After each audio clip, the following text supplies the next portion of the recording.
कल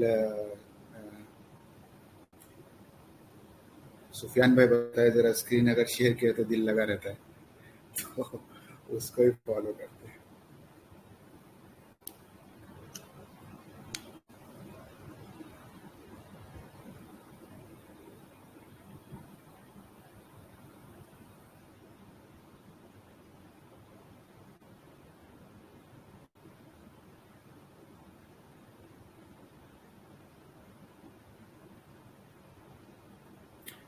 मेरे को जो है ना, ये एक पीपीटी है, लेकिन वो इसमें दिख रहा नहीं है। क्रोम टैब दिख रहा है, विंडो दिख रहा है, एंटायर स्क्रीन।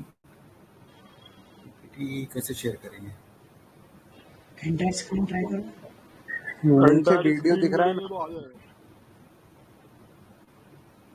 हाँ, वीडियो।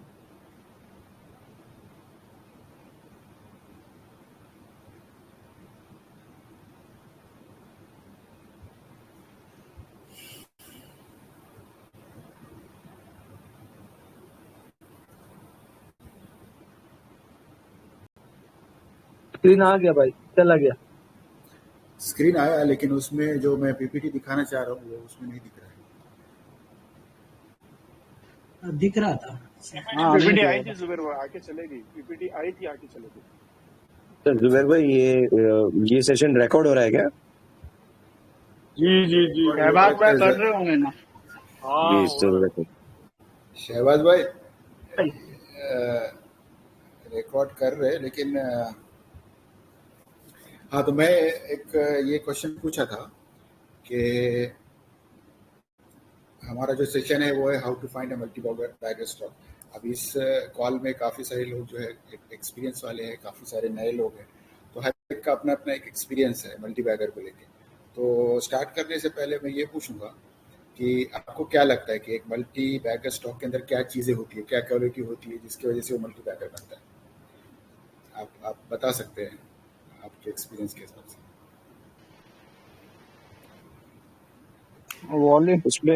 उसमें दो चीज होती है। एक तो ग्रोथ पोटेंशियल होता है और अंडर वैल्यूड होता है मोस्टली। और इसके अंदर यानी क्या कहते हैं, क्यू और ईयर ऑन ईयर प्रॉफिट का भी अच्छा कंट्रीब्यूशन रहता है। ओवरऑल मार्केट कैपिटल उसका कम रहता है, इनिशियल फेज में रहता है। जैसे कि कंपनी अभी बनी है, उसने मार्केट में एस्टेब्लिशमेंट शुरू किया है और ग्रोथ में जा रहा है, वो ग्रोथ स्टॉक बोल सकते हैं। तो बाद में फिर वो ज्यादा उसका पोटेंशियल निकल के आता है, अचानक से वो फिर उसकी मार्केट वैल्यू बढ़ती, शेयर की प्राइस बढ़ती है और उसके बाद में फिर वो अच्छा रिटर्न देने लगते हैं, multifold return we can say, ऐसा। जी सही। और कोई भाई बताएगा? इसके अलावा मैं एक दो चीज इसमें ऐड करना चाहूंगा। इन्होंने जो कहा वो तो सही है, लेकिन इसके अलावा एक बहुत इंपॉर्टेंट चीज है कि कंपनी का कॉर्पोरेट गवर्नेंस अच्छा होना चाहिए। कंपनी के अंदर ऑनेस्टी होनी चाहिए। मतलब वो जो भी अपना फ्यूचर बताए, फ्यूचर में कोई गलत चीज नहीं करे, कोई चीज छिपाए नहीं, जो सही चीज उसको बताए और उसका गवर्नेंस अच्छा होना, कंपनी का कॉर्पोरेट गवर्नेंस अच्छा होना चाहिए। उसकी कमेंट्री सही चीज है, वो पिक्चर दे, ना कि कोई फॉल्स पिक्चर दे। हाँ सही बोले। हमारे पास एक एग्जांपल है IKEA है, जिसमें अभी तक रिजल्ट ही नहीं आया और वो उसका क्या कहते हैं, ऑडिट में भी बहुत सारे प्रॉब्लम्स आए, उसके रिजल्ट ही डिक्लेयर नहीं हो पाए। तो ये एक चीज है। और दूसरा एग्जांपल हमारे पास बहुत सारे है, KCL है, ओलेक्ट्रा है, तो जिसके अंदर बहुत सारे ग्रोथ पोटेंशियल्स हैं। आप भी सही बोले, जज़ाकल्लाह। यार भाई एक चीज बताइएगा, ये जो ऑडिटर होता है वो कंपनी के पेरोल पे होता है ना? ऑडिटर कंपनी की तरफ से होता है ना, कि वो इंडिपेंडेंट होता है ऑडिटर? नहीं, वो कंपनी ऑथोरिटी पे करती है ना हम लोग को। गवर्नमेंट एंटिटी भी होती है ना इसमें। ऑडिट रिपोर्ट तो जो है वो कंपनी के जो फाइनेंशियल जो देखता है वो लोग करते हैं, उसको कंपनी पे करती है। लेकिन उसमें ये देखना होता है कि उनको ज्यादा तो नहीं पे कर रही है। अगर ज्यादा पे कर रही है मार्केट रेट से, इसका मतलब वो कुछ फर्ज कर रहा है और ये उसको सपोर्ट कर रहा है। तो टेक्निकल में नहीं जाएंगे। और क्या होगा भाई? और कोई किसी को लगता है सेल्स कि मल्टी सेल्स होनी चाहिए हाँ अस्सलाम वालेकुम। वालेकुम सलाम। हाँ जुबैर भाई, मैं ऐसा बता रहा था कि भाई उसका आरओसी जो है कंटिन्यूअस ग्रोथ होना चाहिए। आरओसी भी ग्रोथ के ऊपर होना चाहिए, क्वार्टरली या ईयरली। प्रमोटर होल्डिंग भी उनकी कम से कम 75% रहना चाहिए, और सेल्स ग्रोथ भी कंटिन्यू उसकी बढ़ना चाहिए। क्योंकि वो सब चीज अगर कभी होती है, ऑपरेटिंग मार्जिन भी बढ़ते रहना चाहिए, ग्रोथ टू ग्रोथ यानी क्वार्टरली टू क्वार्टरली।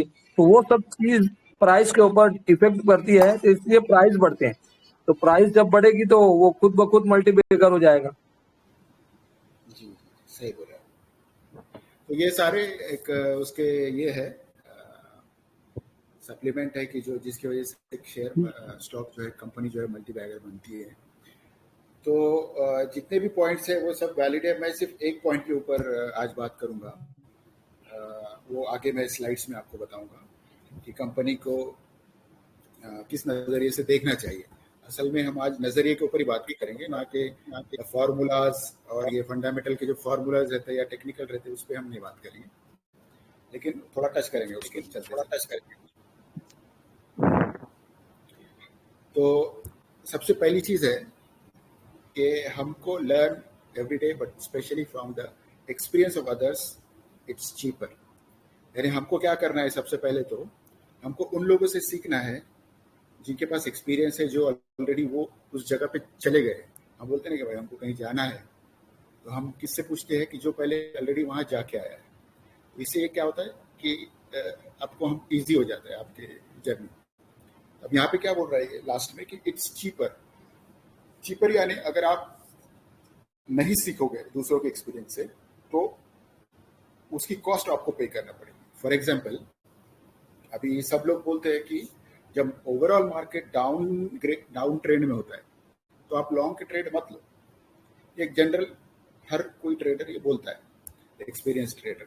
लेकिन पब्लिक क्या करती है कि डाउन ट्रेंड में उनसे रहा नहीं जाता और वो क्या करते हैं, ट्रेड लेते हैं, फिर स्टॉप लॉस हिट होता है। स्टॉप लॉस लगाना भूल गए तो और ड्रॉडाउन आ जाता है, बहुत नीचे जाके फिर वो लोग बेच देते हैं, उसमें उनको लॉस हो जाता है। तो मतलब क्या हुआ, एक्सपीरियंस तो मिला लेकिन उसका पे करना पड़ा। तो हमको अगर फास्ट सीखना है कोई चीज़ तो उन लोगों से सीखना है जो पहले ऑलरेडी वहाँ जा चुके हैं। और जो गए हैं वो ऐसे नहीं कि जिसने 1 लाख के 2 लाख बनाया, नहीं, जिन्होंने बहुत बड़ी वेल्थ बनाया स्टॉक मार्केट से, ऐसे लोगों को हमको फॉलो करना है या उनसे सीखना है। तो आज के मेरे जो स्लाइड्स मैंने बनाया, ये स्लाइड्स काफ़ी पुराने हैं, जब हम इक्विटी में थे तो वहाँ पे उसके लिए मैं बनाया था, लेकिन चीज़ें वही है, बस उसको एक्सप्लेन करेंगे इंशाल्लाह। तो सबसे पहले कि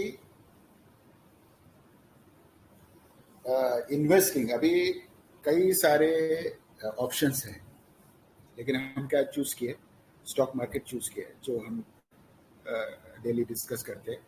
और हम यहाँ पे पैसा बनाने के लिए, वेल्थ बनाने के लिए आए।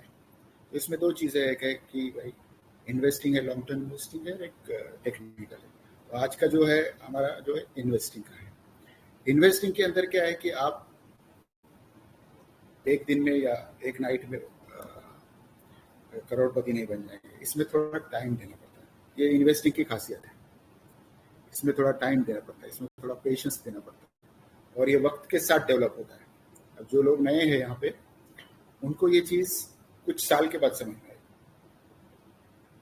तो इन्वेस्टिंग को भी साथ ही साथ वो करते रहे, उनका भी इसका एक्सपीरियंस बिल्ड होता रहेगा और उनको भी मालूम चलेगा कि इन्वेस्टिंग कैसी होती है। तो ये चीज़ हम सीखने वाले हैं। अभी नेक्स्ट है कि investor without investment objective is like a traveller without a destination. मतलब अगर इन्वेस्टर जो है, अगर वो उसको नहीं मालूम है कि वो इन्वेस्टिंग क्यों कर रहा है, तो उसकी मिसाल इसकी जैसी है कि एक आदमी निकला तो है सफर पे मगर उसको मालूम नहीं कहाँ जाना है। सही है ना? तो इन्वेस्टर का पहले ऑब्जेक्टिव एकदम क्लियर होना चाहिए। अभी मैं क्या करता हूँ, डेली हम कॉल में आते हैं, तो मेरी आवाज़ आ रही है ना? जी जुबैर भाई आ रही। हाँ, तो हम कॉल में आते तो कोई बंदा एक आके बोलता कि मैंने ये स्टॉक में इन्वेस्ट किया, इससे मैं ऊपर जाएगा तो मैं हज को जाऊँ। एक दूसरा बंदा आके बोलता कि मैं ये स्टॉक लिया, ये अगर हो गया ना तो मैं ये चीज़ खरीद लूँगा।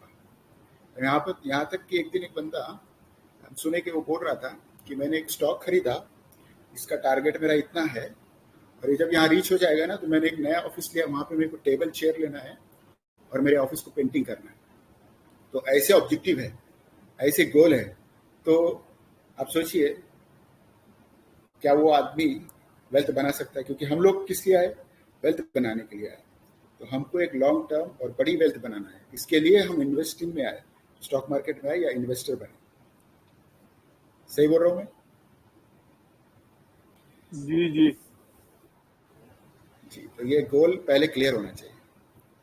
अभी स्टॉक मार्केट के अंदर क्या है कि काफ़ी सारा नॉलेज है आज के दौर में, यूट्यूब से आ रहा है, हमारे मीटिंग से आ रहा है, बहुत बहुत बहुत बहुत इंफॉर्मेशन है जो कि आज से 10 साल पहले नहीं थी। मैंने जो इन्वेस्टिंग चालू किया था वो 2013 से किया था, लेकिन जो इसका स्टडी है वो 2008 में किया था, स्टार्ट किया था। वो भी किताबें पढ़ के, तब यूट्यूब नहीं होता था, कोई न्यूज़ चैनल नहीं है, कुछ नहीं है, तो किताबें मालूम पड़ती थी, किताबें पढ़ते थे, वहाँ से नॉलेज मिलता था। तो ये बंदा है रे डालियो, इसका नाम है।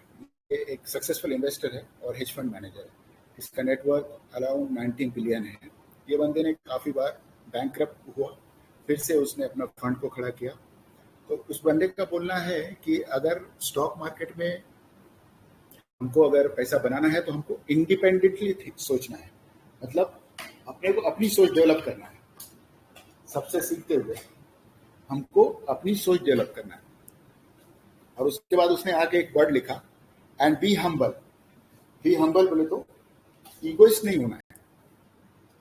जैसे कि कुछ लोग इंडिपेंडेंट तो सोचते, काफी इंफॉर्मेशन उनके पास रहती है, उनको मालूम होता है कि फेड क्या कर रहा है, उनको मालूम है कि आरबीआई क्या कर रहा है, उनको मालूम है कि क्रूड ऑयल किधर जा रहा है, उनको मालूम है कि चाइना में क्या हो रहा है, हर चीज उनको मालूम है। लेकिन वो लोग हम्बल नहीं है, वो इगोइस्ट है वो लोग, है ना। वो उनको लगता है कि मेरे को ही सब मालूम है, और वो सारे स्टूपिड डिसीजंस लेते रहते हैं उसके बेस पे। इसने बोला कि आपको इंडिपेंडेंट सोचना है और हम्बल रहना है, मतलब ईगो नहीं रखना है, अपने आप को 30 मार का नहीं समझना है। ये बात उसने बताया। तो हम सोचेंगे कि अपने आप को हमको तैयार करना है, इंडिपेंडेंट कैसे सोचे इन्वेस्टिंग के अंदर, अपनी खुद की सोच कैसी बनाए इन्वेस्टिंग के अंदर, ये चीज वो करने के लिए बोल रहा है।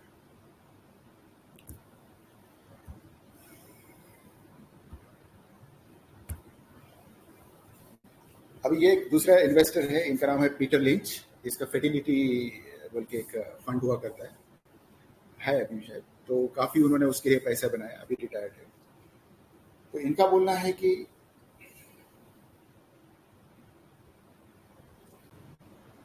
आवाज आ रही है? बराबर आ रही है, बिल्कुल तो आ इनका बोलना है कि भाई स्टॉक मार्केट है, ये जो है इन्वेस्टिंग, ये लॉटरी टिकट नहीं है। लॉटरी टिकट में क्या होता है, एक किसी का टिकट का नंबर आ जाता, वो यानी एक बंदा है वो जो होपफुल रहता है कि मैं ये टिकट 100 रुपए का ले रहा हूँ, उसमें मेरे को 10 करोड़ मिलेंगे, ऐसा उसकी सोच रहती है। तो वही सोच इन्वेस्टिंग में भी लेके आते कि मैं एक फला फला कंपनी ले लूंगा, ये आगे जाएगा और मैं उससे पैसे बना लूंगा। ये सोच भी काफी डेंजरस है। जो लोग बोल रहे हैं कि इसको ऐसा नहीं देखना चाहिए, ये लॉटरी नहीं है, ये एक सीरियस बिजनेस है। अभी क्या होता कि हम स्टॉक किसी ने बताया या कहीं से मालूम पड़ा, हम उसका चार्ट देख के फिर उसके पीछे लग जाते हैं। लेकिन हम ये नहीं देखते कि हर स्टॉक के पीछे एक कंपनी होती है, और हमारा ये होना चाहिए नजरिया कि वो कंपनी क्या कर रही है, वो कंपनी करती क्या है, उसको हमको मालूम करना है। इन्वेस्टिंग में ये चीज करना पड़ता है कि कंपनी कर क्या रही है और वो कैसे कर रही है, कैसे प्रॉफिट बना रही है, ये इसके बारे में मालूम करना, फिर उसके अंदर इन्वेस्टिंग करना, ना कि टिप्स पे या किसी चीज पे। इन्वेस्टिंग ऐसा नहीं चलता। Never invest in a business you can not understand. जब वॉरेन बफेट ने बोला है कि आपको अगर कोई बिजनेस समझ में नहीं आता है, आप उसमें इन्वेस्ट नहीं करना चाहिए। जो बिजनेस आपको समझ में आता है उसमें ही इन्वेस्ट करना चाहिए।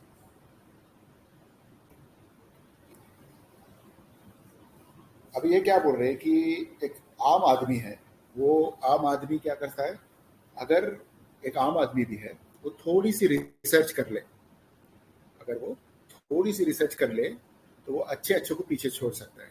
जैसे कि जो बड़े बड़े फंड मैनेजर है, जो एक्सपर्ट है, ये लोग को भी वो पीछे छोड़ सकता है, लेकिन उसको क्या करना है, थोड़ी सी रिसर्च करना है, बहुत ज्यादा भी नहीं, थोड़ी सी।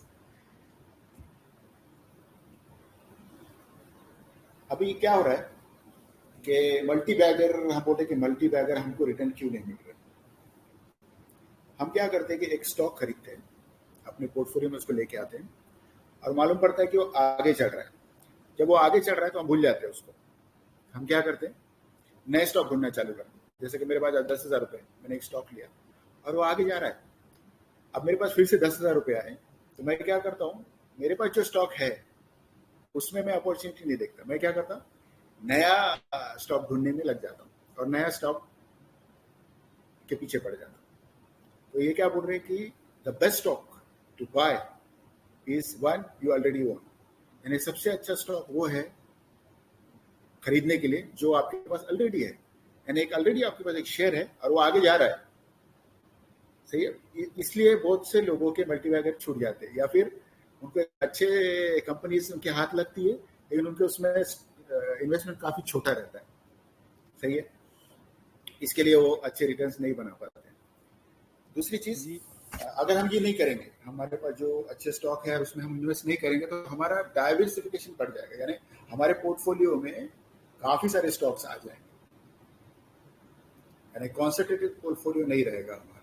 फिर हम अपना जो कंट्रोल है पोर्टफोलियो वो खो देंगे।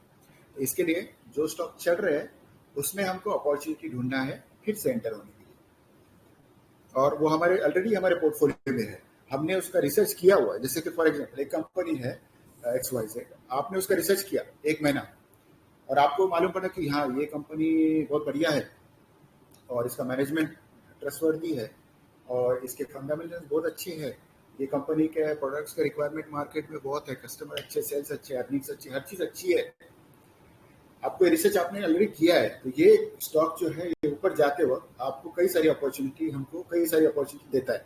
लेकिन हम क्या करते हैं कि उसमें एक बार डालने के बाद भूल जाते हैं, उसमें हम फिर से अपॉर्चुनिटी नहीं देखते कि यार मेरे पास जो शेयर का बच्चा है ये अब बड़ा हो रहा है तो मेरे को इस पे ही पैसे लगाना है, ये चीज़ हम नहीं करते।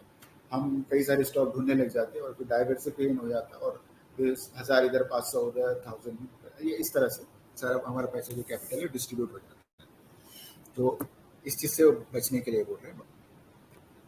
अभी ये देखिए, ये एक स्टॉक है ऊपर जा रहा है, जहाँ पे ये राउंड बने हुए हैं, ये सारे अपॉर्चुनिटीज है जो इसने दिया था। ये ऑलरेडी हम मान लो कि हम ये स्टॉक हम ओन करते, इसमें मान लो कि हमने एक 10,000 लगाए हुए और हम उसको भूल गए। क्यों भूल गए? क्योंकि ऑलरेडी प्रॉफिट में था तो हम देखे नहीं, हम क्या बोले अब चलो दूसरा ढूंढते जो भी इस तरह से प्रॉफिट देगा। लेकिन जो बड़े इन्वेस्टर है वो लोग ऐसा नहीं करते, वो लोग क्या करते कि जो चढ़ रहा है उसमें और अपॉर्चुनिटी देखते और उसमें इन्वेस्ट करते फिर से कैपिटल, इस तरह से वो आगे बढ़ते रहते, क्योंकि उनका रिसर्च रहता, वो कंपनी के बारे में हर चीज उन्होंने पता कर ली रहती, तभी वो लोग उसमें इन्वेस्ट किए रहते।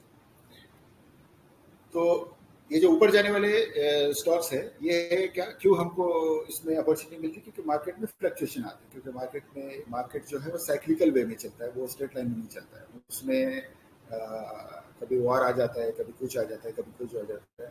तो इसमें मार्केट में हमेशा फ्लक्चुएशन रहते हैं और हमको अपॉर्चुनिटी मिलती है कि हम चीप प्राइस में उसको फिर से खरीद सकते हैं जो ऑलरेडी स्ट्रॉन्ग और अच्छा स्टॉक है। ये सारे प्रिंसिपल जो है ये इन्वेस्टिंग के लिए है, ट्रेडिंग एक अलग चीज है। तो अभी सबको ये माइंड बनाना है कि हम इन्वेस्टिंग के बारे में बात कर रहे हैं, हमको इन्वेस्टिंग की तरह सोचना है। और मैं जो भी एग्जांपल दे रहा हूँ वो जो टॉप इन्वेस्टर है उनके दे रहा हूँ कि वो लोग कैसे सोचते हैं, हम उनको फॉलो करेंगे तो डेफिनेटली हम भी काफी अच्छे रिटर्न बनाएंगे। अस्सलामुअलैकुम। हाँ भाई, अमर राजा कल देखें, कल हाँ स्टॉक चेक अभी नहीं आप कर रहे, सेशन चालू है। सुनो अस्सलामुअलैकुम। वालेकुम सलाम। कंटिन्यू करो जुबेर भाई। करें जुबेर भाई, आप कंटिन्यू करें। जी, तो पीटर लिंच क्या बोल रहे हैं कि कोई भी एक स्टॉक जो रहता है ना उसमें अच्छे रिटर्न्स आने के लिए 3 से 10 साल लगते हैं। सही है। लेकिन अभी क्या हो गया कि मार्केट साइकिल या बिजनेस साइकिल अभी छोटे हो गए हैं। हो सकता है कि उनके टाइम में ये सही था, लेकिन अभी हम बोल सकते हैं कि 3 से 5 साल 6 साल के आपको अच्छे रिटर्न मिलते हैं। लेकिन कुछ कंपनी है जो 10 साल 15 साल भी, आने वाले 10 साल 15 साल में भी हमको रिटर्न देंगे, यानी इतना टाइम हमको रुकना पड़ता है, तभी जाके वो स्टॉक मल्टी बैगर बनता है। सबसे बड़ा जो दुश्मन है मल्टी बैगर स्टॉक हम नहीं बना पाते उसका, कि हम मार्केट को बहुत क्लोजली वॉच करते हैं। जैसे कि मैं बैठा हूँ लॉन्ग टर्म के लिए, लेकिन मैं चार्ट देख रहा हूँ 15 मिनट्स का, मैं चार्ट देख रहा हूँ 1 आवर का, मैं चार्ट देख रहा हूँ 3 आवर्स का। ये देखने की वजह से आदमी क्या होता है, बेचैन हो जाता है। तो वॉरेन बफेट बोल रहे हैं कि आपको मार्केट को क्लोजली नहीं देखना है। जब आप किसी चीज में इन्वेस्टिंग करके हिसाब से आए हो, तो आपको उसको डेली ट्रैक करने की जरूरत नहीं है। उसके प्राइजेस आप देख सकते हैं, वीकली मंथली आप उसको देख सकते हैं, वीकली देख सकते हैं, लेकिन आप उसको डेली ट्रैक करेंगे तो आपका जो उसके ऊपर कॉन्फिडेंस है वो कम हो जाएगा, और हम क्या होगा कि स्टॉक से बाहर आ जाएगा, और हम बाहर आने के बाद वो आगे निकल जाएगा, और जब वो आगे जाएगा तो हम उसमें नहीं रहेंगे। तो इतना ज़्यादा भी क्लोजली आपको वॉच नहीं करना है। लेकिन मैं इसमें एक चीज़ ऐड करना चाहता हूँ अपनी तरफ से, कि जैसे कि मान लो कि आपने एक स्टॉक लिया और वो निकल गया आगे, जैसे कि 30% 40%, और उसके बाद अगर आप उसको डेली वॉच करते हो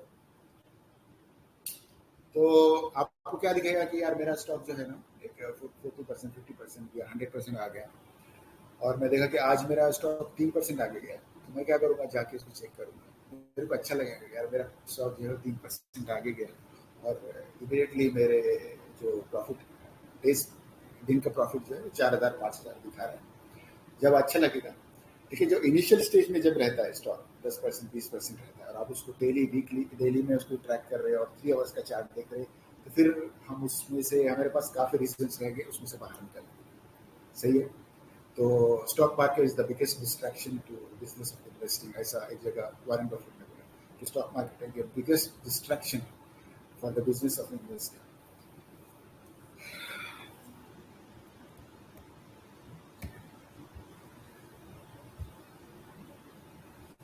अभी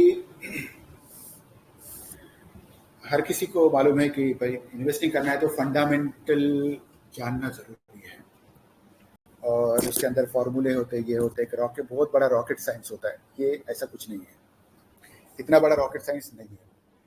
पीटर लिंच क्या बोल रहे हैं, all the math you need in the stock market you get in the 4th grade. यानी स्टॉक मार्केट के अंदर या फंडामेंटल एनालिसिस के अंदर जो हमको मैथमेटिक्स चाहिए होता है, वो ऑलरेडी हमने ग्रेड 4th में सीखा है, मतलब 4th क्लास में ही वो पढ़ाया जाता है।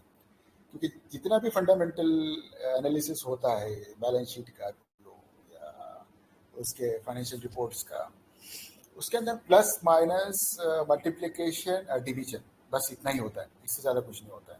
जैसे कि अगर जो बंदे इंजीनियरिंग के उनको मालूम है कि मैथमेटिक्स कितने यानी टेडियस फार्मूलेज रहते हैं और कितने उसमें कॉम्प्लेक्स फार्मूलेज रहते हैं, जो लोग इंजीनियरिंग मैथमेटिक्स पढ़ते हैं या उसमें डेरिवेटिव्स इंटीग्रेशन, उस टाइप का कोई मैथ फंडामेंटल एनालिसिस में नहीं रहता है। ये चीज़ हमको पहले अपने दिमाग से निकालना है। फाइनेंशियल रिपोर्ट पढ़ने का मैथमेटिक्स बहुत सिंपल होता है, वो रॉकेट साइंस नहीं होता है। ये हो गई एक चीज़। और जो भी फंडामेंटल डेटा है, जो फंडामेंटल डेटा हम लोग इससे निकालते हैं फाइनेंशियल रिपोर्ट से, और हम लोग को स्क्रीनर पे देखते हैं, वो सारा पास्ट डेटा रहता है। क्योंकि पास्ट के ऊपर हम फ्यूचर नहीं बता सकते, फ्यूचर हम प्रिडिक्ट नहीं कर सकते करेक्टली। हम बोल सकते हैं कि हाँ भाई इसके अंदर कंसिस्टेंसी है, इसके अंदर सेल्स कंटिन्यू है, इसके अंदर ईपीएस ग्रोथ है, लेकिन ये सब पास्ट है। इसके फ्यूचर में क्या होगा ये कोई नहीं बता सकता।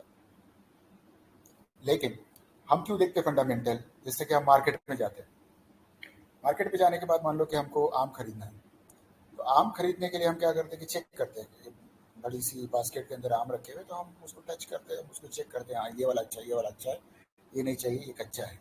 ऐसा हम चूज करके अपने लिए आम खरीदते हैं।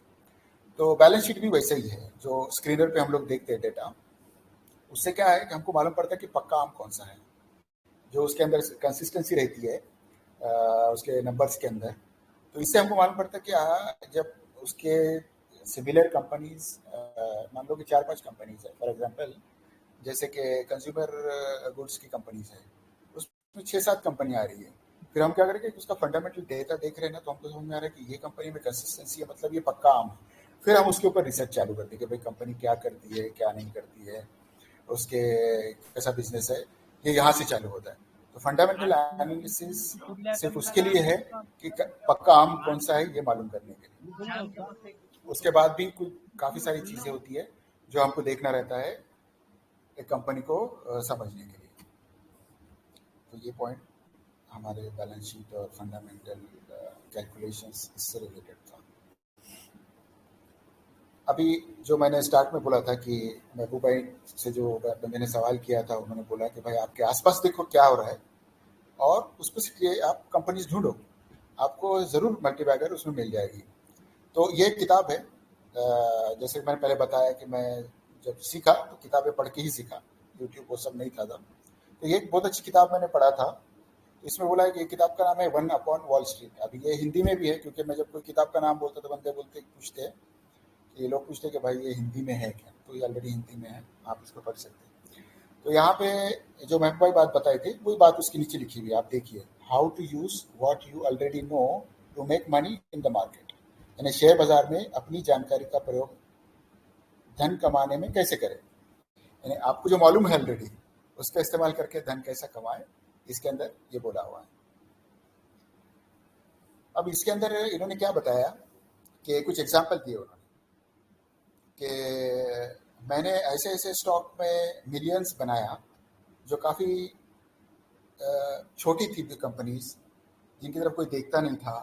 मैंने सिर्फ काम किया कि मेरे हाथ उनका जो प्रोडक्ट लगा तो मैंने उसके ऊपर थोड़ा सा रिसर्च किया। पीटर लिंच, ये आज के पिक्चर का हीरो है हमारा, इसका नाम है पीटर लिंच। तो उन्होंने बोला कि मैंने सिर्फ इस पर थोड़ी सी रिसर्च की, कंपनी के बारे में मालूम किया, तो मेरे को कंपनी अच्छी लगी, मेरे को उसके प्रोस्पेक्ट अच्छे लगे और उसमें मैंने इन्वेस्ट किया। और इन्वेस्ट करने के बाद मैं उसको ट्रैक करता रहा कंपनी को, क्या वो सही ट्रैक पे है या नहीं है। और ऐसा करके मैंने काफ़ी पैसे कमाया, मिलियंस ऑफ रुपीज़ मैंने कमाया। उन्होंने एग्जाम्पल दिया कि मैं अपने वाइफ के साथ शॉपिंग सेंटर में जाता था, तो वहाँ मैं देखता था चीज़ें, प्रोडक्ट्स में देखता था। तो मैंने कुछ कंपनीज ऐसी चूज़ की कि जिनके प्रोडक्ट्स, जो कैश काउंटर होता है उसके पास में एक बास्केट रखा रहता है, उस बास्केट के अंदर क्या रहता है कि कुछ ऐसे प्रोडक्ट्स रहते हैं कि जो आप क्विकली उठा लेते हैं, जैसे कि बच्चों खिलौने उठा लेते हैं या फिर बड़े जो है उनकी जो ज़रूरत की चीज़ें होती है छोटी मोटी, वो बास्केट में रखी रहती है। और आप उसको क्या करते हैं कि जब तक बिल हो रहा है तब तक आप उसको उठा लेते हैं। तो पीटर लिंच ने बोला कि मैंने ऐसे स्टॉक वहाँ पे देखा, ऐसे ऐसे प्रोडक्ट देखा कि लोग काफ़ी लेते उसको, यानी मैं खड़ा हूँ वेटिंग में और मैं देख रहा हूँ कि काफ़ी लोग प्रोडक्ट उठा रहे हैं। तो फिर उसने क्या किया कि भाई ये प्रोडक्ट के पीछे क्या है, ये प्रोडक्ट क्या चीज़ है, ये क्या बनाता है, ये लिस्टेड है या नहीं लिस्टेड है स्टॉक मार्केट में। इस तरह से मैंने उसके बारे में मालूम किया और मेरे को अच्छा लगा, मैंने उसमें इन्वेस्ट किया और काफ़ी मैंने पैसे बनाया। जो लोग को बोलते कि यार हम कैसा सेक्टर मालूम करें या कैसा कंपनी मालूम करें, तो ये टेक्निक होती है। ये किताब के अंदर उन्होंने यही बोला है कि जो आपको ऑलरेडी नो है, आप जो प्रोडक्ट्स अपने लाइफ में यूज़ करते हैं, आप उसके बारे में मालूम करो, देखो उसके पीछे कौन सी कंपनी है ना, तो आपको भी मल्टीबैगर हाथ में लगेंगे, जैसा कि पीटर लिंच को हाथ में आ गए। अभी एक कॉन्सेप्ट है जो पीटर लिंच ने बोला कि जो आपको मालूम है उसके ऊपर काम करो, वही चीज़ को वॉरेन बफेट ने सर्कल ऑफ कॉम्पिटेंस बोला। दोनों ने सेम चीज़ बोली लेकिन अलग अलग तरीके से बोले। तो सर्कल ऑफ कॉम्पिटेंस बोले थे कि वो चीज़ जो आपको मालूम है, व्हाट यू नो, ठीक है। और इसके बाद में आता है कि what you think you know, यानी कुछ चीज़ें रहती कि आपको लगता है कि आपको मालूम है लेकिन आपको मालूम नहीं रहता है वो, लेकिन कुछ चीज़ें इतनी श्योर रहती कि आपको मालूम है कि हाँ ये मेरे को मालूम है। फॉर एग्जाम्पल, अभी कोई स्किन केयर प्रोडक्ट है, आप देख रहे हो कि ये स्किन केयर प्रोडक्ट ये हर घर में है, ये मेरे घर में है, मेरे रिलेटिव्स के घर में है, सबके घर में है, और आप कहीं जाते हैं तो उन लोगों के घर में भी है। तो आप क्या कर रहे हो, ऑब्जर्व कर रहे हो कि ये प्रोडक्ट्स काफ़ी यूज़ हो रहे हैं, फिर आप क्या कर रहे हो, उसके बारे में रिसर्च कर रहे हो। और आपको चीज़ें पता चल रही है, कंपनी के बारे में मालूम है। तो इस तरह से आप क्या करते हो कि 1 बाय 1 आपका सर्कल जो है बढ़ता जाएगा। जैसे कि आपको पहले कुछ भी नहीं मालूम था, लेकिन आपको अब एफएमसीजी प्रोडक्ट के बारे में मालूम हो गया कि जैसे for example Marico hair oil बनाती है, हर घर में यूज होता है। अब आपको मारिको मालूम पड़ गया, आपको मालूम पड़ गया मारिको, आपने उसका रिसर्च किया, फिर साथ ही साथ आपने उसके कॉम्पिटिटर के बारे में मालूम किया, और आपको मालूम कर कि इसके 10 कॉम्पिटिटर है, लेकिन इसमें से स्ट्रॉन्ग खाली ये 2-3 हैं, और इनकी ये प्रोडक्ट्स हैं, इनकी ये बिजनेस स्ट्रेटेजी है, इनकी ये चीज़ें हैं। इस तरह से क्या हो गया कि आपका एक सेक्टर में, एफएमजीसी सेक्टर में आपका नॉलेज बढ़ गया, आपको उसके बारे में हर चीज़ पता चल गई। तो उसमें से जो बेस्ट लगेगा आपको, आप उसमें इन्वेस्ट करोगे और आप उसको ट्रैक करोगे। इस तरह से वो आगे चल के मल्टीबैगर बनेगा। उसके बाद आपको दूसरा कोई सेक्टर है, मान लो कि इलेक्ट्रिकल आइटम्स है या इलेक्ट्रिकल वायर्स है, आपको मालूम, आपने देखा कि ये प्रोडक्ट है, फिर ठीक है, ये लिस्टेड है, हाँ लिस्टेड है, इसके कौन कॉम्पिटिटर है, ये सारे कॉम्पिटिटर्स है, हम उसको जाके स्टडी करेंगे, उसके फंडामेंटल देखेंगे, और फिर हमारा वो सेक्टर में भी हमारा नॉलेज बढ़ जाएगा। इस तरह से हमारा एक सर्कल ऑफ कॉन्फिडेंस बनता और फिर वो बड़ा होता जाता है ना। तो इस तरह से इसको सीखना, वही चीज़ जो पीटर लिंच बता रहे थे, उसको वॉरेन बफेट ने ऐसा बनाया, ऐसा बताया। अभी यहाँ पे ये वॉरेन बफेट का जो पोर्टफोलियो है,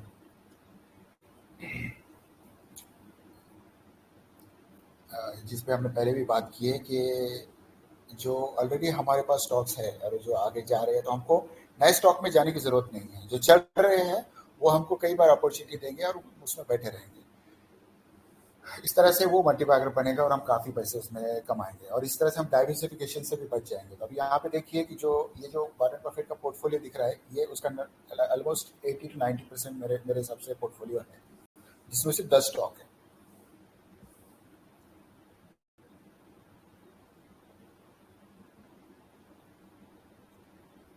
ठीक है भाई, आ रही है आवाज़, आ रही है? आ रही है जुबेर भाई। भाई जी यार ये जी जी।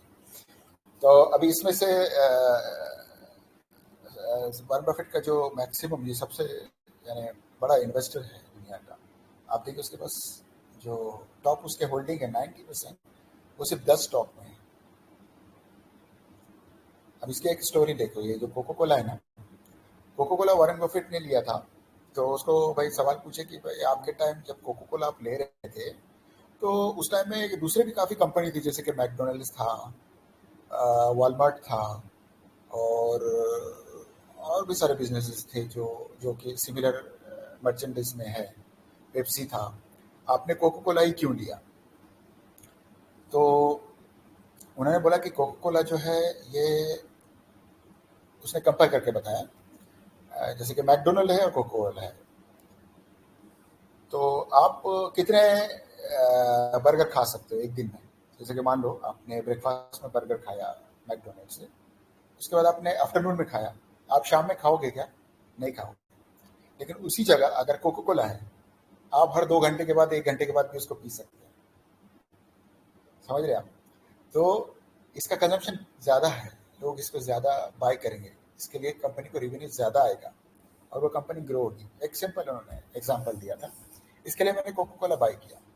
और दूसरी उनकी कोको कोला की एक स्टोरी है, कोको कोला बाय करने से पहले वॉरेन बफेट ने उसके 50 एनुअल रिपोर्ट्स पढ़े थे, मतलब 50 साल की एनुअल रिपोर्ट्स उन्होंने पढ़े थे। उसके बाद उन्होंने डिसीजन लिया था कि मैं कोको कोला में जाऊँगा। अब अंदाज़ा लगाओ, जब उन्होंने 50 कोको कोला की पढ़े, साथ ही साथ उन्होंने जितने भी अदर बिजनेस थे, जैसे कि वॉलमार्ट था या फिर मैकडोनल्ड्स था, इनके भी एनुअल रिपोर्ट्स पढ़े होंगे। उसके बाद उन्होंने डिसीजन लिया कि मैं कोको कोला में ही जाऊँगा। सही है? तो इस तरह से नॉलेज बिल्ड होता है। अब वॉरेन बफेट की एक खास बात है कि उन्होंने बोला है, जिस तरह से पैसे कंपाउंड होते हैं, उस तरह से नॉलेज भी कंपाउंड होता है। तो नॉलेज कंपाउंड करने के लिए वो बोलते हैं कि मैं हर रोज़ अपने ऑफिस में बैठ के सिर्फ पढ़ता हूँ। उनके ऑफिस में कंप्यूटर नहीं है, उनके ऑफिस में कोई भी चीज़ नहीं है, टीवी वगैरह कुछ नहीं है, तो किताबें हैं, पेपर है, और मैं बोलता हूँ कि सारा दिन मैं दिन भर पढ़ता हूँ और मैंने पढ़ के ही पैसे कमाए। यानी उनका एवरेज है कि एवरी डे वो 500 पेजेस पढ़ता है। जितना भी रिलेटेड फाइनेंशियल रिलेटेड बुक्स छपती है या मैगजीन छपते हैं, सब पढ़ते हैं। वो बोलता है कि मैंने सिर्फ किताबें पढ़ के ही अपना वेल्थ बनाया। तो ये चीज़ हमको जब मालूम हुई थी तो हम भी बहुत किताबें पढ़ने लग गए थे और काफ़ी चीज़ें हमको मालूम हुई थी। अभी इसका एक जो कॉन्सेप्ट है,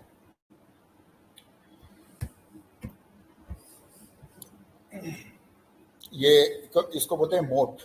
ये कॉन्सेप्ट वॉरेन बफेट ने दिया था। कल शहबाज भाई बोल रहे थे कि मोट बताओ, मोट के बारे में भी बताओ, तो हम इसको ले लेते हैं। ये एक बहुत इंपॉर्टेंट चीज़ है एक किसी बिजनेस के अंदर। किसी को पता है ये मोट किसको बोलते हैं या मुझे कॉम्पिटिटिव मालूम है, एडवांटेज या मुझे मालूम है जुबैर भाई। रागिब भाई को छोड़ के रागिब भाई ऑलरेडी एक्सपर्ट है।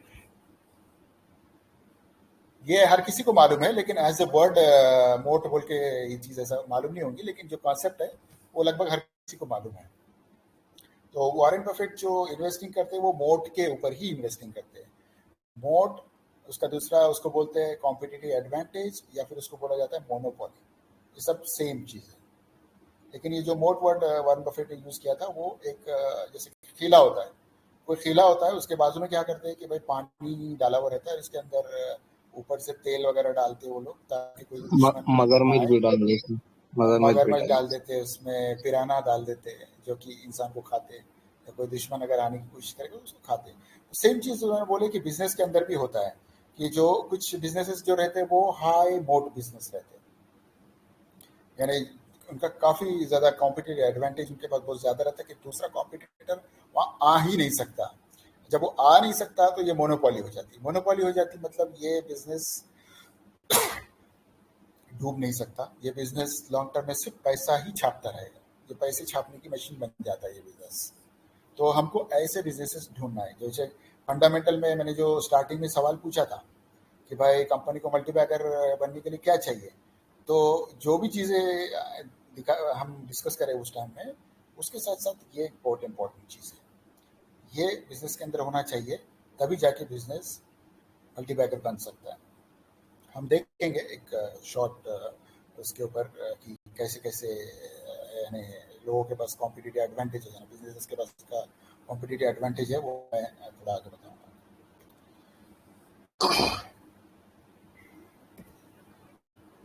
ये एक क्या कंपनी है जिसको उन्होंने खीले का बताया, और ये अटैकर है। ये जो अटैकर है ये कॉम्पिटिटर्स है, दिख रहे हैं ना आपको, ये कॉम्पिटिटर है, और ये क्या करते हैं, इस किले को तोड़ना चाहते हैं, इस कंपनी को तोड़ना चाहते हैं, अपने प्रोडक्ट्स लाके इसका मार्केट शेयर लेना चाहते हैं।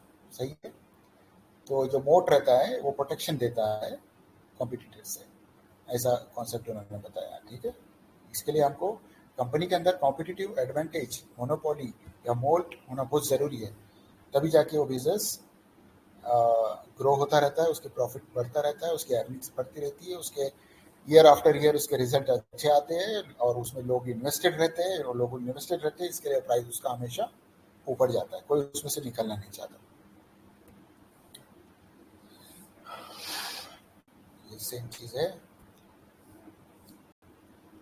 यहाँ पे भी बताया कि जो कॉम्पिटिटर है वो अटैक करने की कोशिश कर रहे हैं, लेकिन कंपनी के पास मोट है, यानी इकोनॉमिक मोट है, उसके लिए उसके पास क्या है, हाई प्रॉफिटेबिलिटी है, हाई प्रॉफिट बिजनेस है वो। सही है। अब हम बात करेंगे कि भाई इकोनॉमिक मोड क्या क्या होती है। ठीक है, कि कंपनी के पास में मोनोपोली क्या क्या होती है, तो उसके ये कुछ पॉइंट्स यहाँ पे लिखे हुए हैं। जैसे कि फर्स्ट आपको दिख रहा है barrier to entry. Barrier to entry बोले तो बैरियर हम किसको बोलते हैं कि भाई जैसे पुलिस जो है किसी को उसको रोड बंद करना है तो क्या करता है, बैरियर लगा देता है ताकि कोई अंदर नहीं आ सके। तो वैसे ही कुछ बिजनेसेस होते हैं कि जिसका बैरियर टू एंट्री है, यानी नया आदमी उसमें घुस ही नहीं सकता, नया कंपनी उसमें घुस ही नहीं सकता। इसका कोई एग्जांपल बता सकते हैं आप? जी बताऊं। बताइए। आपका जैसे कि हो गया नेस्ले दूध के प्रोडक्ट के लिए, मिल्क जो बच्चे का बनता है सेरेलैक वगैरह, उसमें नेस्ले हो गया। कैम्स हो गया एक तरह से एएमसी वगैरह जो म्यूचुअल फंड का करता है। आपका कॉलगेट हो गया एक तरह अपने आप में, उसके पास मोट हो गया, कॉलगेट पाल्मोलिव के पास कॉलगेट एज अ ब्रांड। हर बिजनेस काफी जो मार्केट लीडर हुआ जनरली उस बिजनेस में, और दूसरा आदमी खुद, कोल इंडिया के जमाने में मोट था, गवर्नमेंट के माइनिंग राइट्स और रेगुलेटरी रिस्क के, तो कोल कोई और खोद नहीं पाता था सिवाय कोल इंडिया के। तो based on the government license में दूसरे बंदे के लिए इतना मुश्किल कर देना कि वो घुस ही ना पाए, और एग्जिस्टिंग के लिए ऐसा कर देना कि उससे वो निकल ना पाए। मोटा मोटी यही चीज है। तो जैसे नेस्ले को दूध वाले केस में हो गया कि उसने बना लिया, उसके बाद मेरे को ठीक से याद नहीं आ रहा, पर डब्ल्यूएचओ का कुछ गाइडलाइन आ गया, तो दूसरा कोई फिर उसके बाद एडवर्टाइज घुस ही नहीं पाया। तो नेस्ले ने पूरा एक तरह से मोड बना लिया सेरेलैक वाले जो बिजनेस है उसमें। तो ये राघव भाई जो बताए बिल्कुल सही है कि दूसरा आदमी, दूसरा कंपनी इसमें घुस नहीं सकता। जैसे कि मैं अभी एग्जांपल दूं, आपको अगर डिफेंस कंपनी खोलना है, डिफेंस प्रोडक्ट की, तो ये बहुत मुश्किल है इसका लाइसेंस लेना और इसमें ये कंपनी चालू करना। दूसरा एग्जांपल है कि जो रेटिंग कंपनीज होती है, जैसे कि क्रिसिल है, और उसके बाद केयर रेटिंग है, ये जो रेटिंग करती है कंपनी को, उसको ग्रेड्स देती है फाइनेंशियल, इसके भी बहुत लिमिटेड लोग हैं। इसमें नया कंपनी आना नामुमकिन के बराबर है। आ सकता है, लेकिन वो गवर्नमेंट रेगुलेशन ऐसे है कि उसको वो नहीं दे सकती। जैसे कि एक बैंक खोलना, नया बैंक, एक बड़ा बैंक बनाना, इसके भी काफ़ी सारे झमेले होते हैं, उसके लिए एंट्री नहीं होती है, और जो लिमिटेड कंपनीज है वो उसको अपना प्रॉफिट शेयर उसका बढ़ता रहता है और वो लोग प्रॉफिट को एंजॉय करते हैं। तो ये ऐसी कंपनी हमको देखना है कि जिसमें एंट्री के बहुत मुश्किल है। उसके बाद में बोलते हैं कि इकोनॉमी ऑफ स्केल, ये पता है किसी को economy of scale?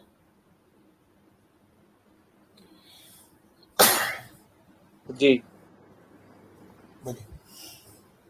Economy of scale मतलब उसको वो बहुत तेजी से वॉल्यूम बढ़ा पा रहा है ना। बिल्कुल बिल्कुल बिल्कुल, जी जी। कॉस्ट तो इकोनॉमी एडवांटेज स्केल, है, इकोनॉमी हाई है तो वो कम, मतलब कॉस्ट ज्यादा हो जाए तो उसका कम मार्जिन में भी ज्यादा सेल कर पाएगा और उसका रेवेन्यू आ जाएगा। नहीं, ये चीज़ वो नहीं है। ये इकोनॉमी ऑफ स्केल जो है ना राजीव भाई, इकोनॉमी ऑफ स्केल बोलते हैं कि अगर आपका कोई बिजनेस है, आप उसको कितना बढ़ा सकते हैं। जैसे कि फॉर एग्जांपल, अभी अपने पास इंडिया में स्टारबक्स आया है, बराबर, जिसकी फ्रेंचाइजी टाटा के पास है। और स्टारबक्स जो है अभी इंडिया में, मैंने जो लास्ट टाइम देखा था, तो मेरे उसके हिसाब से 200, 250 या 300 खुल गए, बराबर। लेकिन इसके अंदर पोटेंशियल कितना है, इसको कितना स्केल कर सकते हैं। फॉर एग्जांपल, इंडिया में 600 डिस्ट्रिक्ट है, 630 या 50 डिस्ट्रिक्ट्स है। एक डिस्ट्रिक्ट में भी, एक डिस्ट्रिक्ट में अगर 10 खुल जाते हैं स्टारबक्स, तो 6000 स्टारबक्स हो जाएंगे। मतलब कितना पोटेंशियल है, आप इसको कितना ग्रो कर सकते हैं। इसको बोलते हैं इकोनॉमी ऑफ स्केल, सही है। जैसे कि स्क्रीन शेयर है आपका कि बंद है? शेयर है ना, शेयर वाले ठीक है। ये हो गया इकोनॉमी स्केल, मतलब आप उसको कितना बढ़ा सकते हैं। अभी एक बंदा है जिसने कपड़े की दुकान खोला है, वो कितने बढ़ा सकता है कपड़े की दुकान। वो एक खोल सकता है, 2 खोल सकता है, 3 खोल सकता है, उसके बाद वो परेशान हो जाएगा। लेकिन उसी जगह पे अगर दूसरा कोई ब्रांड है, जैसे वेस्ट लाइफ है, वो उसके पास कितना इकोनॉमी ऑफ स्केल है, वो कितने सिटी तक वो जा सकता है, सही है। तो ये होता है इकोनॉमी स्केल, यानी हम भाप सकते हैं कंपनी को कि ये इसका अंदर पोटेंशियल बहुत है, क्योंकि ये अभी सिर्फ एक सिटी में है, ये कई सारी सिटी में जाके ये खोल सकता है और अपने बिजनेस को प्रॉफिटेबली रन कर सकता है। अभी उसके बाद है नेटवर्क इफेक्ट। नेटवर्क इफेक्ट बोले तो कि आपका ऑलरेडी नेटवर्क बना हुआ है। जैसे कि फॉर एग्जांपल गोदरेज या फिर मारिको, ये लोग का नेटवर्क बना है, इनका गली गली में इनके सेलर मौजूद है, बराबर। एक छोटी सी टपरी है, वहाँ पे भी आपको मारिको के प्रोडक्ट मिल जाएंगे। बड़ा मॉल है, वहाँ पे भी मिल जाएंगे। तो इनका नेटवर्क बहुत ज़बरदस्त है। ऑलरेडी इनके प्रोडक्ट का जो डिस्ट्रीब्यूशन है उनके लिए बहुत ईजी है। जैसे कि मारिको आज अगर डिसाइड कर लेगा कि मेरे को एक नया प्रोडक्ट बनाना है, शैम्पू फॉर एग्जांपल, तो अगर उसने प्रोडक्शन किया, 1 महीने के अंदर उसने प्रोडक्शन कर दिया, उसको 1 वीक लगेगा इंडिया की हर दुकान में पहुंचाने में। सही बोल रहा हूँ मैं? 1 वीक के अंदर अभी एक लेटेस्ट एग्जांपल हुआ था कि रिलायंस ने कैंपा कोला लॉन्च किया है और उसने जो अपना बंदा उठाया वो अमूल से उठाया था, और उसने 1 महीने के अंदर जितने भी अमूल के डिस्ट्रीब्यूटर थे इंडिया में सभी को माल ठोक दिया था। ये नेटवर्क है, लेकिन ये सबके लिए करना पॉसिबल नहीं रहता। ये कुछ लोग कर सकते हैं, ये छोटे बिजनेसेस इसको नहीं कर सकते, तो बड़े बिजनेस इसका फ़ायदा उठाते हैं। तो हमको देखना है कि कौन से बिजनेस के पास नेटवर्क इफेक्ट है, उनके कितने चेन्स है, उनमें कितने उनके ओपन स्टोर्स ओपन है, या फिर उनके कितने डिस्ट्रीब्यूटर्स है। उसके ऊपर से हम बोल सकते हैं कि हाँ, इसका प्रोडक्ट्स जो है वो काफ़ी सारा सेल करने का पोटेंशियल है। तो तो ये चीज़ हम देखते हैं। ब्रांड वैल्यू ये तो आप सबको पता है कि आजकल कितना ऑब्सेशन है लोगों को ब्रांड के बारे में। तो जिस कंपनी का जैसा ब्रांड हाई रहेगा, जैसे कि नाइकी हो गया, दूसरे हो गया, ये लोग के प्रोडक्ट सेल होते ही रहते हैं। उसके बाद में टेक्नोलॉजी और डेटा है कि आज का जो दौर है वो टेक्नोलॉजी और डेटा का है। इसका बहुत अच्छा एग्जाम्पल जो है ना वो एशियन पेंट है। एशियन पेंट ये पहला कंपनी है जिसने कंप्यूटर खरीदा था, सुपर कंप्यूटर, आज से कई साल पहले। और उन्होंने क्या किया था कि उसका डेटा कलेक्ट करना चालू कर दिया था। तो आज उनका जो डेटा और ये टेक्नोलॉजी उनकी इस लेवल पे है कि वो एक कंप्यूटर के क्लिक पे बता सकते हैं कि इंडिया के कौन से शहर में, कौन से गली में, कौन से दुकान पे इतने बजे कौन सा पेंट बिकेगा। आप इसके ऊपर रिसर्च कर लो कि इसके पास कैसी टेक्नोलॉजी और कैसा डेटा है एशियन पेंट के पास। एशियन पेंट के बारे में बोला जाता है कि एशियन पेंट जो है ये बेस्ट पेंट कंपनी है। इसका पेंट बेस्ट नहीं है, लेकिन ये कंपनी, पेंट की कंपनी जो बेस्ट है। जैसे कि आपको अगर अपना पेंट, आपका घर का पेंट कराना है तो आप एशियन पेंट और ड्यूलक्स ये दोनों रखिए और किसी केमिकल इंजीनियर को बोलिए ये दोनों में से मेरे को बता केमिस्ट्री किसकी अच्छी है, कौन सा पेंट अच्छा है। वो आपको बोलेगा ड्यूलक्स का पेंट अच्छा है। लेकिन कंपनी बड़ी कौन सी है? एशियन पेंट है। क्यों? उनके डेटा की वजह से। वो इतने ऑटोमेटेड है, इतने वो लोग ऑर्गेनाइज है उनके डेटा में कि आज उनके कोई डिस्ट्रीब्यूटर नहीं है, उन्होंने डिस्ट्रीब्यूटर रखे नहीं। उनके वेयर हाउस है, वहाँ से डायरेक्ट माल जाता। जब डायरेक्ट वेयर हाउस से माल निकलता किसी को मालूम नहीं रहता। सारी जो रिक्विजिशन है वो ऑटोमेटिक कंप्यूटर जनरेट करता है कि इतने बजे ये माल लेके ये दुकान पे जाओ। वो दुकान पे जाता है, वो डालता है, वहाँ से वो माल बिक भी जाता है। ये पूरा इस तरह से उन्होंने अपना सिस्टम डिज़ाइन किया। तो ये एक मोनोपोली रहती है। उसके बाद में रहता है कि कस्टमर ऑब्सेशन और ब्रांड वैल्यू ये नज़दीक है। कस्टमर ऑब्सेशन बोले तो कस्टमर बिहेवियर। कस्टमर क्या है कि कुछ प्रोडक्ट की तरफ क्या बोलते हो, उनका झुकाव इतना ज़्यादा रहता है कि वो लोग उसको छोड़ना ही नहीं चाहते। फॉर एग्जांपल एप्पल है, एप्पल के जो फ़ोन है एप्पल भाई के, तो इसके अंदर लोग कितना ऑब्सेशन है। आप देखो, जो लोग की सैलरी भी नहीं है इतनी महीने की, उनको उतने पैसे कमाने 2-3 महीने लग जाते, वो लोग एप्पल फ़ोन यूज़ करते हैं। क्यों? क्योंकि वो उसके ऑब्सेशन है उस चीज़ का उन लोग को। अभी वॉरेन बफेट ने एप्पल में 40% इन्वेस्टेड है। वॉरेन बफेट बोलता है मेरे को एप्पल क्या करती है या एप्पल क्या बनाती है या उसके फ़ोन में क्या है मेरे को कुछ भी मालूम नहीं है। मेरे को सिर्फ मालूम है कस्टमर बिहेवियर। सही है, कस्टमर बिहेवियर। इसके लिए मैं एप्पल में इन्वेस्ट किया है। वॉरेन बफेट कभी भी टेक्नोलॉजी स्टॉक में उन्होंने इन्वेस्ट नहीं किया। उनका जिगरी दोस्त है, वो क्या नाम है उसका, बिल गेट्स, उन्होंने कभी भी माइक्रोसॉफ्ट में इन्वेस्ट नहीं किया। बिल गेट्स ने उसको बहुत इंसिस्ट किया कि तुम लोग इतने बड़े इन्वेस्टर हो, तुम माइक्रोसॉफ्ट में इन्वेस्ट करो। तो वॉरेन बफेट ने माइक्रोसॉफ्ट के सिर्फ 100 शेयर खरीदे लिए दोस्ती के नाते। मेरे बिल गेट्स से दोस्ती है इसलिए मैंने इसको सिर्फ 100 शेयर लिया। उसको पूछे आपने क्यों लिया? बोला मेरे को नहीं मालूम वो क्या करती है, वो मेरे सर्कल ऑफ कॉन्फिडेंस से बाहर है, यानी मेरी समझ से बाहर है वो क्या करती है। इसके लिए मैं जो बिजनेस मेरे को नहीं समझ में आता मैं उसमें नहीं डालता हूँ। लेकिन उन्होंने एप्पल खरीदा। 40% जो अभी उसका होल्डिंग है वो एप्पल में है। क्यों? सिर्फ ये वजह से, कस्टमर ऑब्सेशन, सिर्फ ये वजह से। अभी ये नेक्स्ट है हाई स्विचिंग कॉस्ट। इसके ऊपर कोई बताएगा हाई स्विचिंग कॉस्ट क्या होती है?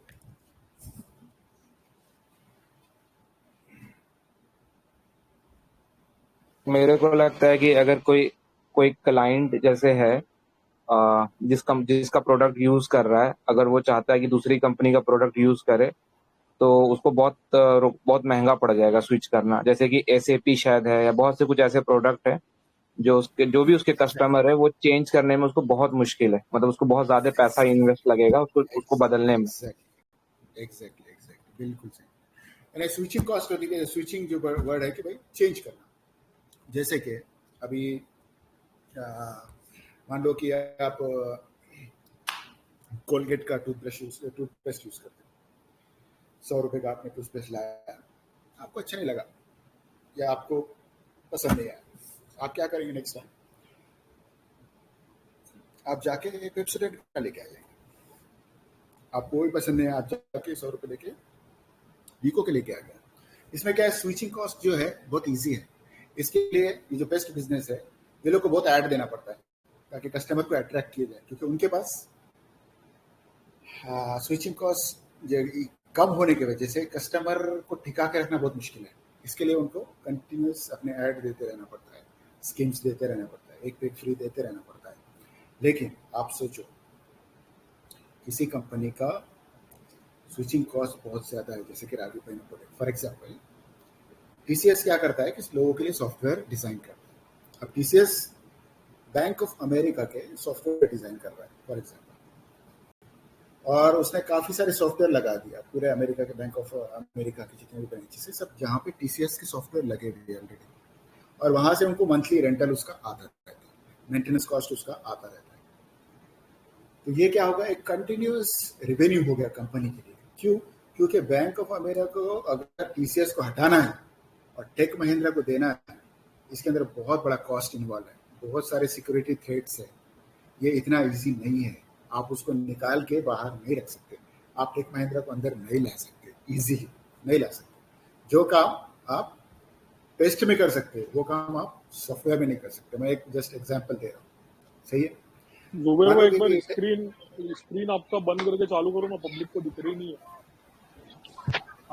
आ गई भाई, आ गई, आप आ गए आ गई। नहीं दिख रही, आप दोबारा शेयर कर सकते हैं। अरे भाई वो आई क्या, वो तो स्क्रीन एक ही जगह रुकी हुई थी ना, चीजें एक्सप्लेन। कुछ लोगों को जुबेर भाई है ना, स्क्रीन दिख ही नहीं रही आपको, और कुछ लोगों को दिख रही है अच्छे से, लेकिन एक जगह रुकी भी है स्क्रीन, मैं चेंज नहीं कर रहा हूँ।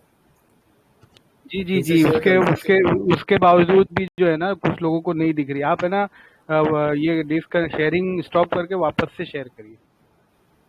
वो मैं करता हूँ, लेकिन एक बात बताओ कि आप लोग बोर तो नहीं हो रहे ना? कुछ नया समझ में दिख रहा है या नहीं बिल्कुल नहीं भाई, बिल्कुल नहीं। ऐसा लग रहा हम लोग बड़ी बड़ी कंपनी की बोर्ड ऑफ मीटिंग में बैठे।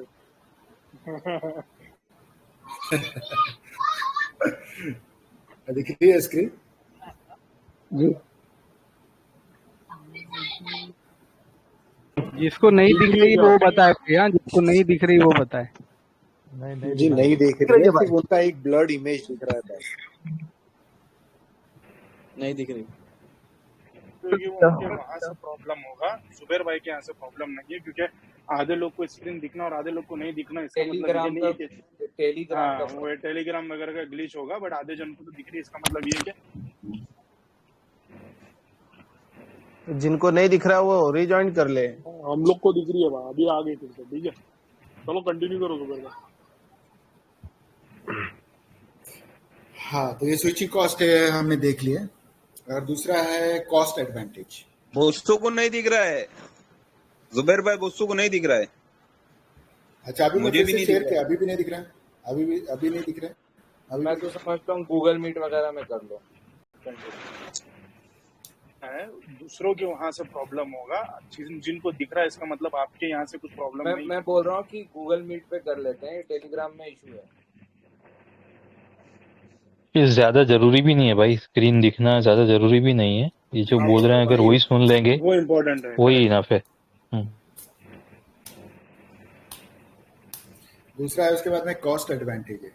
कॉस्ट एडवांटेज मतलब कुछ कंपनी जो रहती है उनके प्राइस से दूसरे कंपनी compete नहीं कर सकती। जैसे कि अभी इसका मैं एग्जांपल दूं अगर आपको, तो डीमार्ट क्या कर रहा है, उसका एक स्ट्रेटेजी है कि वो क्या करता है कि कोई प्रोडक्ट है ना, तो डायरेक्ट कंपनी से पूरा का पूरा माल उठा लेता है। वो पूरा माल उठाने के लिए उसको काफ़ी अच्छे डिस्काउंट में मिलता है, और वो लाके क्या करता है, वही डिस्काउंट कस्टमर को पास कर देता है। इसके लिए उसके कॉस्ट से दूसरे कॉम्पिटिटर जो है वो उससे कम्पीट नहीं कर पाते। तो ये हो गया कॉस्ट एडवांटेज। इस तरह से वो कम कीमत में अपने प्रोडक्ट बेच सकते हैं। उसके बाद हो गया पेटेंट आपको मालूम है, कोई कंपनी अगर पेटेंट, उसके पास अच्छे पेटेंट्स है, जैसे कि मोबाइल कंपनी से, ये इन लोग के पास ऐसे पेटेंट्स है जो उन्हीं के पास है, और वो किसी को भी शेयर नहीं करते, और उससे उनको रेवेन्यू आता रहता है। ये लो कॉस्ट प्रोडक्ट सर्विसेज कि आप आपके प्रोडक्ट जो है वो कम खर्चे में और अच्छी सर्विस आप दे रहे हो। जैसे कि फॉर एग्जांपल अमेजोन है, अमेजोन का मोटो ये है कि हमको अच्छा कस्टमर सर्विस देना है। इसके लोग क्या करते हैं, और कम प्राइस में अच्छा कस्टमर सर्विस देना है। इसके लिए हम क्या करते हैं कि अमेजोन से ज़्यादा खरीदी करते हैं। अमेजोन एक बहुत बड़ी कंपनी बन गई only because of this. Innovation R&D आपको मालूम है कि जो नए नए रिसर्च होते हैं या फिर नए नए प्रोडक्ट्स कंपनी बनाती है और उसके ऊपर उसको सेल करके काफ़ी पैसे कमाती है। तो ऐसे कंपनी में देखना है कि जो ज़्यादा R&D पे खर्चा करती है, जो नए नए प्रोडक्ट्स लेके आती है और एक अच्छा खासा अमाउंट जो है वो R&D पे खर्चा करती है, जैसे फार्मास्यूटिकल कंपनीज हो गई है, ये लोग हमेशा करते ही रहते हैं ये सब। उसके बाद में एक है ये सीक्रेट फार्मूला। अभी कुछ कंपनी जो रहती है जिनके पास एक सीक्रेट फार्मूला रहता है, वो किसी को पता नहीं रहता। फॉर एग्जांपल कोको कोला, आपको मालूम है कि जो पेरेंट कोको कोला है वो सिर्फ सिरप बनाती है। सिरप बोले तो जो हमको कोको कोला का टेस्ट आता है ना, सिर्फ वो बनाती है।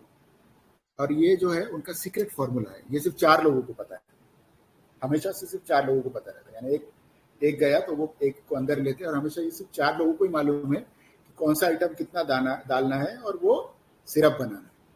ये 4 लोग कभी भी साथ में ट्रैवल नहीं करते, ये कभी भी साथ में प्लेन में नहीं जाते, कभी भी साथ में गाड़ी में नहीं जाते, और ये कभी भी साथ में एक साथ कभी भी नहीं आते। रेयर केस में वो सब साथ में आते, ताकि लिख के भी नहीं रखा क्या नहीं, लिख के रखा है हर चीज है, लेकिन मालूम सिर्फ 4 लोगों को है, जो कंपनी के टॉप लोग हैं। वो क्या करते हैं, अपनी जो पेरेंट कंपनी है वो हर कंट्री में सिरप बनाने की फैक्ट्री डाल देती है।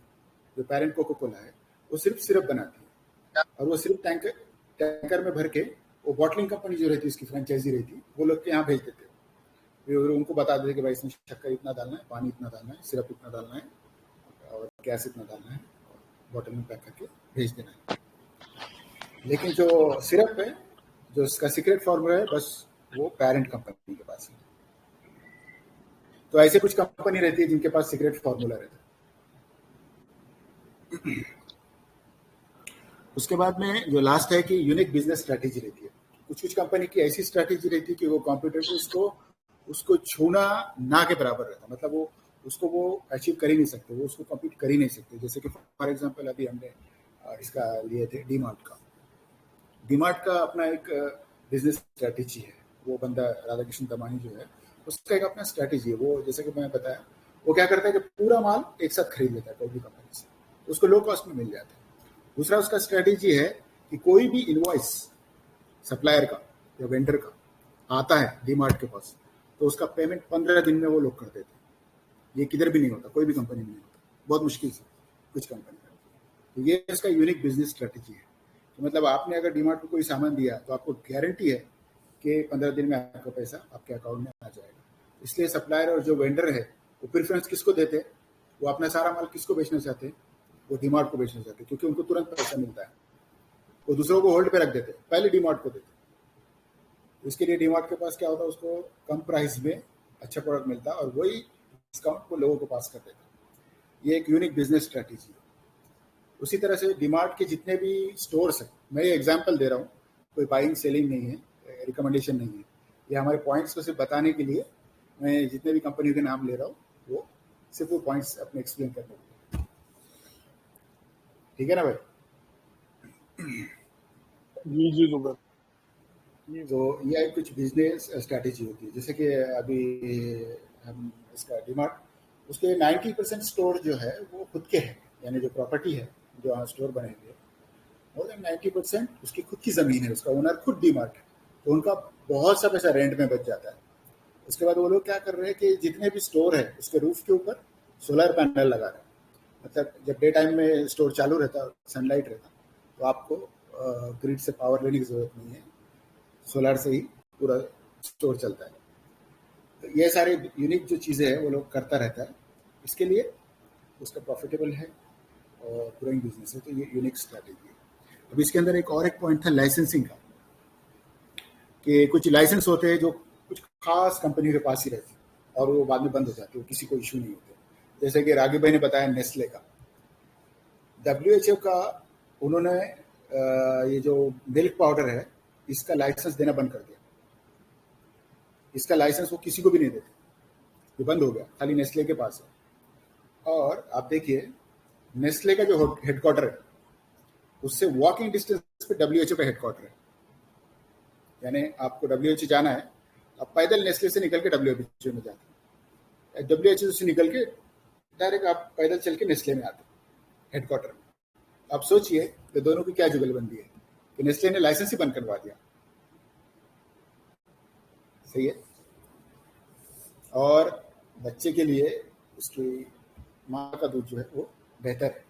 इसके लिए जो पूरे दुनिया में आप देख लीजिए WHO ने क्या किया, बैन कर दिया कि कोई भी मिल्क प्रोडक्ट का ऐड नहीं देने का। बच्चों के जो इन्फेंट मिल्क है उसका ऐड आपको कोई भी चैनल पे नहीं दिखेगा, लेकिन लाइसेंस सिर्फ नेस्ले को दिया। मतलब आप क्या करोगे, खरीदोगे तो बस नेस्ले का ही खरीदोगे। और हम WHO क्या बोलेगा कि बच्चे के लिए उसके माँ का ही चाहिए। तो इस तरह से लाइसेंसिंग का भी गेम चलता है। तो हमको देखना है कि कौन से बिजनेस है जिनके पास इस तरह के लाइसेंसेस है, और इसकी वजह से क्या होता है कि कंपनी के पास एक मोनोपोली आ जाती है। तो जितना हम मोनोपोली बिजनेस को ढूंढ पाए, तो इसके सारे पॉइंट्स मैंने बता दिया। इसमें और कुछ आपको जैसे मालूम पड़ेगा तो आप उसमें ऐड भी कर सकते हैं। तो इस तरह से सोचना बहुत जरूरी है मल्टीबैगर ढूंढने के लिए। यहाँ तक किसी का कोई सवाल हो तो पूछिए भाई। जुबैर भाई एक बार स्क्रीन ऑफ करके दोबारा शेयर कर लें आप, क्या पता आ ही जाए। जुबैर में मेरा एक सवाल है, जैसा आपने अभी थोड़ी देर पहले कहा था कि ये जो इन्वेस्टर्स होते हैं वो लोग एंट्री के बाद में भी, अपॉर्चुनिटी ढूंढने के बाद में भी, जब स्टॉक अप ट्रेंड में जाते हैं तो वो लोग और उसमें अपॉर्चुनिटी ढूंढते हैं। करेक्ट। तो अभी जितने भी आपने जितने भी कंपनीज के नाम लिए, डेफिनेटली वो तो एक ऑलरेडी वेल एस्टेब्लिश कंपनीज हैं और स्लो मूविंग कंपनी है, राइट। अच्छा, अभी नॉर्मली क्या होता है कि हम लोग जब कोई भी स्टॉक लेते हैं ना, तो अपनी साइकोलॉजी क्या है कि लेते साथ ही 10-15% भागना चाहिए, 20% भागना चाहिए। फिर वो एक हफ्ता चलता नहीं है तो लोगों में बेचैनी होती है, राइट। जबकि उनको ये नहीं पता होता है, हमको भी ये नहीं पता होता है कि यार हम ऑलरेडी उस स्टॉक में बैठे हुए हैं जो मल्टी बैगर बन सकता है ऊपर आगे जाने के बाद में, और उसके बाद में जब वो आगे जाते रहता है फिर हम ले नहीं पाते, उसमें रिग्रेट करते हैं। करेक्ट। तो मेरा खाली ये सवाल है कि अभी जैसे सपोज आपने कोई एक स्टॉक लिया जो बहुत ही मतलब अंडर वैल्यू में चल रहा है, ओके। अब वो थोड़े दिन, वीक या एक महीना साइडवेज में चलता रहता है, राइट। तो लोगों को अगर उसमें कोई अपॉर्चुनिटी ढूंढनी है, जबकि उनको स्टोरी सब पता होती है कि भाई ये कंपनी क्या करती है क्या नहीं करती है, ओके, थोड़ी बहुत तो अगर किसने पढ़ लिया होगा। अब ऐसी कंपनी के अंदर फिर से और अपॉर्चुनिटी ढूंढना, तो वो मतलब क्या की पॉइंट्स होंगे कि उसमें वो और अपॉर्चुनिटी किस तरीके से ढूंढेंगे?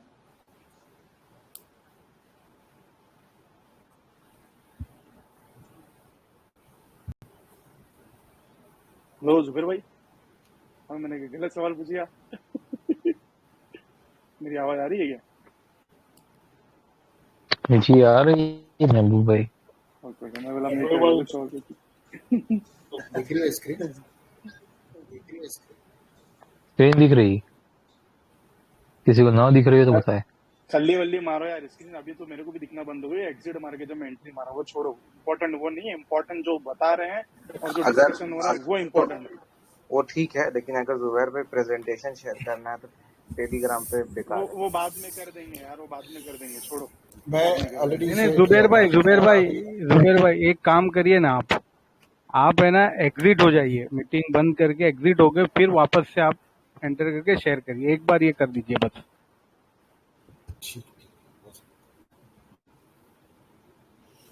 डॉक्टर साहब जब एग्जिट हो ही रहे हैं तो गूगल मीट में ज्वाइन कर लेते हैं ना, एक डाल देते हैं। अरे भाई फिर वो रिकॉर्डिंग नहीं होगा ना, उसमें है रिकॉर्डिंग, गूगल मीट में भी तो रिकॉर्डिंग है। अरे कंटिन्यू करो यार, सुनो उनकी बातें सुनो पहले। हाँ यार वही बोल रहा हूँ, कंटिन्यू करो यार, खल्ली वल्ली मारो ना, वो सब प्रेजेंटेशन बाद भाई असल बात अभी उनकी जो स्लाइड्स है ना, कुछ नहीं है आगे जो उनकी स्लाइड्स है वो इन्वेस्टमेंट